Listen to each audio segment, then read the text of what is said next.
I don't know. Have either of you guys watched that 9 minute special on Andor? That's on No. Disney No, not Plus. really. See, I saw it there, and I heard people talking about it, but I'm also like, okay, the show is so close Yeah. that I don't really need 9 minutes of stuff, and I especially if a lot of it might be from later in the show. I don't want to be spoiled at all. Like, so if a show's far away, I'll watch the trailers. But we're like 2 weeks away. I don't need to watch 9 minute trailer for the show. I'm like I'm gonna be watching it, so I just don't want to be spoiled. Hmm. Yeah, So I kind of felt like I don't really want to watch the behind the scenes of the show that I'm really excited to watch. I definitely want to watch it, and I'll definitely watch it afterwards. But but it got me kind of thinking. Like, I wonder if plus they came out with a new Andor trailer today too, and I Yeah. watched that just before we got on, and it kind of makes me think, what if all of these trailers that we've seen are just from the first three episodes?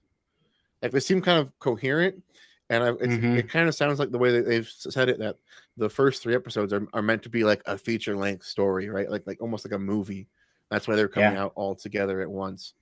And yeah, Hmm. that's I could totally see the trailers having just come from that, and then getting all new stuff you've never seen before for the rest of the episodes. That would be so I've awesome. heard I've heard I think it was the director. I was reading some article where the first or in the first season there's 12 episodes, but they go in like 3 episode arcs.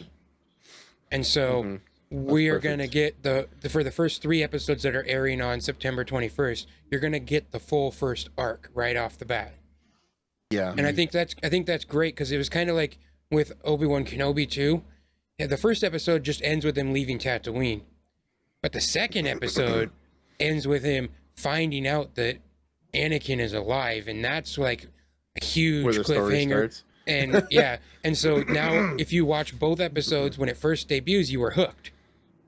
Yeah. Yeah. I mean, we were hooked anyway. We were just gonna, but but, and I think that's kind of why they've been doing so much ads for Andor, is because Hmm. he's a lesser known character. He's only from Rogue One. That's only from 2016. Yeah. And so they're doing a lot of advertising, and that's why I think you're seeing stuff like a 9 minute trailer, basically. Yeah. And I'm super excited, and I know we all are, but I think that's what they're trying to get the casual more. They're trying to press for the advertisements to maybe a casual person, which actually I know it's not a known Star Wars character, but the show seems like it would capture a more casual audience. Hmm. Yeah. Yeah.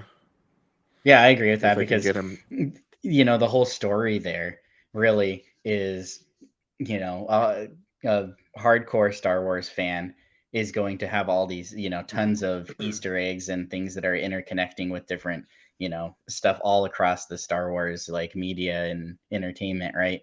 But I think Yeah.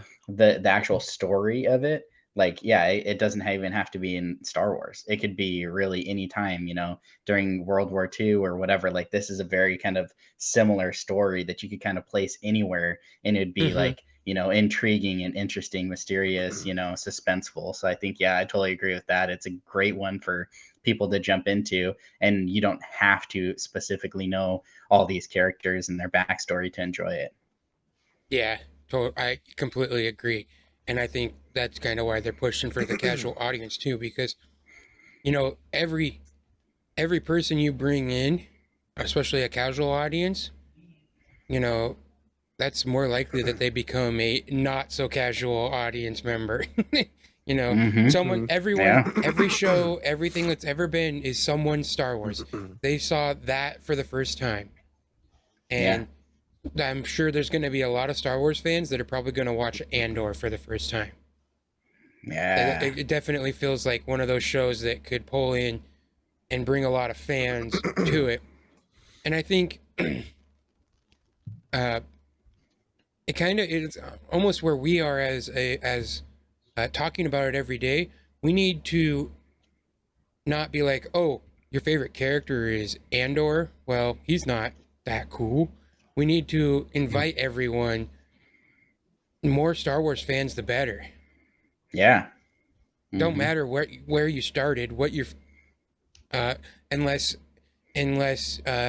someone says to Josiah that their favorite character is Han Solo from Force Awakens.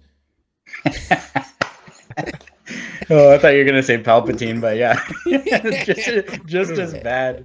But yeah, Palpatine no. from the Rise of Skywalker specifically. There we go. Yeah, so I was just gonna give a shout out Purple Haze in the chat. Thank you for being here. As she always says about gaming, she says, doesn't matter as long as you're gaming, right? And it's the same with Star Wars. Doesn't matter what your favorite Star Wars is, as long as you love Star Wars, you're okay with me.